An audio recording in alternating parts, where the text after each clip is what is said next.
Le monde est rempli de bizarreries, et la science a vraiment du mal à les expliquer. Dans la plupart des cas, ces objets anciens, merveilleux et incroyables peuvent être attribués à des êtres humains novateurs tout au long de nos 150 000 ans d'existence. Mais dans certains cas, leurs origines et buts sont encore des mystères.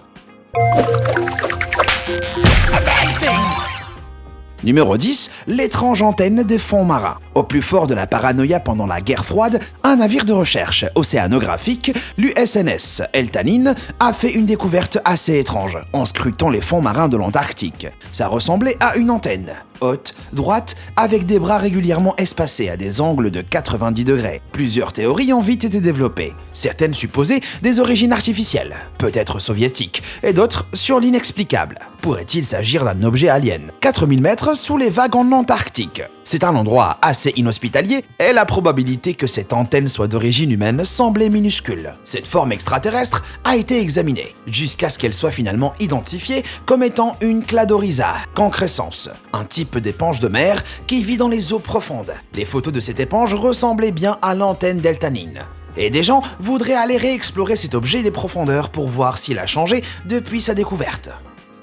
Numéro 9, le fer de Wolfsegg. La première impression qu'on peut avoir de ce cube, c'est qu'il n'est pas impressionnant, et que c'est pas du tout un cube. Il est vaguement cuboïde, mais vu sa composition métallique et son âge, qu'on pense être de 20 millions d'années, il devient soudainement un artefact très étrange qui mérite le respect. Il a été découvert après qu'un mineur ait ouvert un morceau de charbon dans une fonderie de fer. Les scientifiques ont cru qu'il venait d'une météorite, mais ça a été exclu par l'analyse, car c'était un morceau de fonte. Donc la question s'est posée. Comment est-ce que la fonte s'est retrouvée dans un charbon vieux de 20 millions d'années, alors que les humains existent que depuis 200 000 ans? C'est longtemps resté troublant, mais les chercheurs ont commencé à penser qu'en fait le mineur aurait pu ne pas l'avoir libéré du charbon, et que ça devait être une pièce de machinerie tombée plus récemment dans la fosse. Pourtant, plein de gens restent sceptiques, comme ce fer n'a jamais été soumis à des analyses modernes.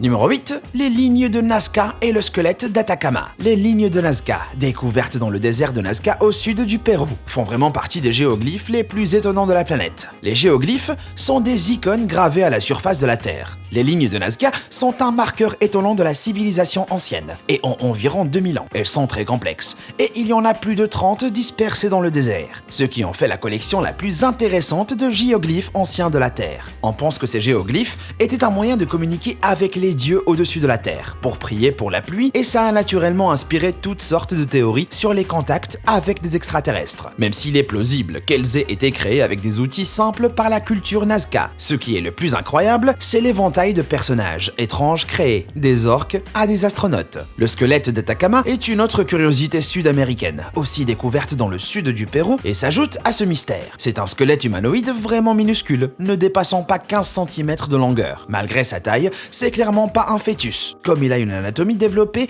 avec des mains et des dents dures. Le plus frappant, c'est sa tête de forme étrange qui correspond parfaitement aux idées qu'on se fait des aliens. Le squelette a été testé par des professeurs de l'université de Stanford avec des analyses ADN modernes, et c'est bien avéré être humain et d'origine locale. Il était aussi âgé de 6 à 8 ans à sa mort, ce qui est remarquable pour un humain si petit. Les mutations génétiques qui conduisent à ça n'ont pas été identifiées, et personne n'a été en mesure d'expliquer exactement de quoi il s'agit. Numéro 7, le marteau de London. Ce marteau a été découvert par un coup de chance à London, au Texas, en 1936. Une famille est tombée sur un rocher avec une saillie en bois incrustée, et leur fils l'a ouvert pour trouver un marteau clairement moulé dans la roche. Le truc intéressant pour les archéologues des années 30 a été de savoir comment le marteau s'est retrouvé enfermé dans une roche qui était vieille de plus de 30 millions d'années. Pour beaucoup, ça indiquait que le marteau de London était un objet incroyable, antérieur à l'homme et construit avec des techniques modernes. Mais niveau style, le marteau ressemble beaucoup aux vieux outils américains, et les géologues ont commencé à expliquer comment l'enveloppe de pierre, malgré son âge, aurait pu se frayer un chemin assez récemment autour de l'outil. Le calcaire et d'autres types de roches se décomposent facilement, et sous de fortes pluies, le marteau aurait pu être enfermé dans un mélange boueux qui a durci et s'est transformé en roche. Numéro 6, le penny du Maine. À l'école, on nous a tous appris qu'en 1492, Christophe Colomb a découvert l'Amérique. Et pendant plusieurs années, c'était l'avis des historiens sur ce voyage transatlantique. Voyager d'Europe vers les Amériques était un exploit en 1492. Mais on a maintenant plusieurs preuves qui suggèrent que les Vikings ont franchi cette étape importante en premier, et peut-être près de 500 ans avant Christophe Colomb. Un élément de preuve à l'appui est le penny du Maine, qui a été découvert en 1957 dans le Maine. On a d'abord cru que cette pièce était un penny anglais, mais il a ensuite été confirmé que c'était une pièce nordique du règne d'Olaf Kyr, le roi de Norvège, entre 1067 et 1097 après Jésus-Christ. Comment il est arrivé au Maine reste une question controversée. Certains disent qu'il y a été placé, mais d'autres disent que les habitants l'ont eu ailleurs. En tout cas, il pose plus de questions que de réponses. Numéro 5, la pile électrique de Bagdad. Cet objet, composé de 3 composants, a été découvert en Irak. Il est fait d'un pot en céramique avec un tube de cuivre enroulé et une tige de fer qui était placée à l'intérieur du pot. Ses origines ont été établies entre 150 avant Jésus-Christ et 650 après Jésus-Christ. Et si on n'en comprend pas bien le but, plusieurs théories disent que ça aurait été une pile archaïque. Si une solution acide, très probablement du jus de citron ou de raisin, était versée à l'intérieur pour générer un courant entre les électrodes de cuivre et de fer. Ça fait réfléchir pour plusieurs raisons. Premièrement, l'électricité n'a été comprise que vers la fin des années 1700, après que Benjamin Franklin ait fait voler son cerf-volant dans un orage. Et même si c'était une pile, qu'est-ce que les gens de l'époque auraient fait avec? Certains suggèrent pour l'électrothérapie ou la galvanoplastie des statues. Et d'autres théories suggèrent que la pile de Bagdad était plus probablement un vase. Et pourtant, des scientifiques soutiennent toujours la théorie de la pile, mais son usage reste mystérieux. Numéro 4, la coupe de Lycurgue. Cette coupe est considérée comme la verrerie la plus spectaculaire venant de la fin de l'ère romaine de 400 après Jésus-Christ. Même maintenant, c'est un vase magnifiquement complexe. Et encore plus impressionnant, il a un effet dichroïque, c'est-à-dire que le verre est rouge quand il est éclairé de l'arrière et vert quand il est éclairé de face. Ce superbe effet est dur à créer. Et les chercheurs ont découvert que la coupe avait pour y parvenir des nanoparticules d'or et d'argent partout dans le verre. Ces particules font 70 nanomètres de large, ce qui les rend difficiles à voir, et elles peuvent être bien visualisées qu'avec un microscope électronique à transmission. Les particules réfléchissent différentes longueurs d'onde de lumière, rouge ou bleu, selon l'orientation de la lumière sur la coupe. On ne sait pas trop comment cet effet aurait été délibérément atteint, et les chercheurs pensent qu'il est plus probable qu'il ait été obtenu accidentellement par la contamination du verre de l'atelier de fabrication. Numéro 3, le manuscrit de Voynich. Voilà, un vrai mystère qui a déconcerté des tonnes d'universitaires et de chercheurs pendant plusieurs décennies, et qui a toujours pas d'explication vraiment crédible. Le manuscrit de Voynich porte le nom du libraire polonais qu'il a acheté dans une librairie en 1912. Mais il est daté du XIVe siècle, et serait originaire de la Renaissance italienne.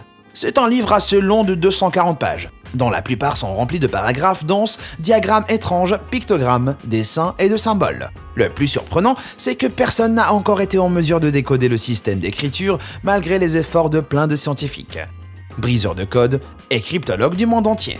Ils ont tous tenté leur chance et ont échoué. Beaucoup ont supposé que c'était un canular, mais les preuves suggèrent vraiment son authenticité historique. Et s'il y a eu quelques progrès pour déchiffrer sa signification? Ce livre reste un vrai mystère.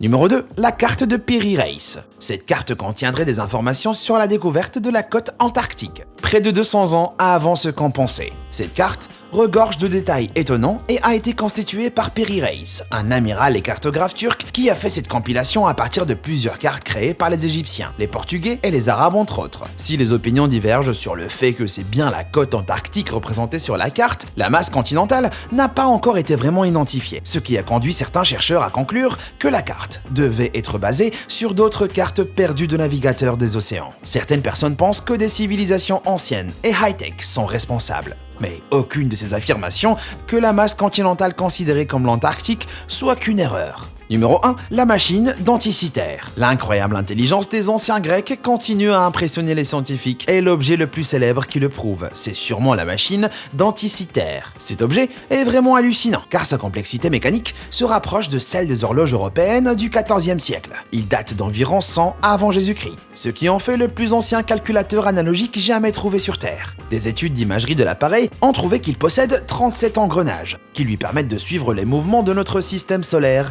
avec 3 cadrans séparés, chacun avec ses propres aiguilles. Le cadran principal montrait les mouvements du Soleil, Mercure, Vénus, Mars, Jupiter et Saturne, qui étaient les 5 planètes connues des Grecs. Il aurait pu suivre la Lune à travers le zodiaque.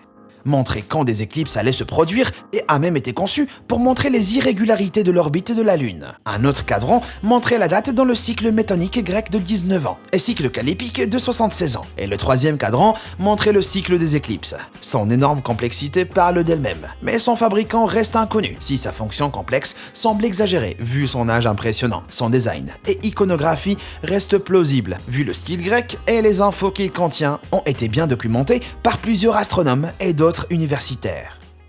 Alors, lequel de ces objets est le plus mystérieux? Ou est-ce que vous pensez avoir la réponse pour en expliquer les secrets? Si oui, alors expliquez-moi ça dans les commentaires. Et merci d'avoir regardé. À bientôt.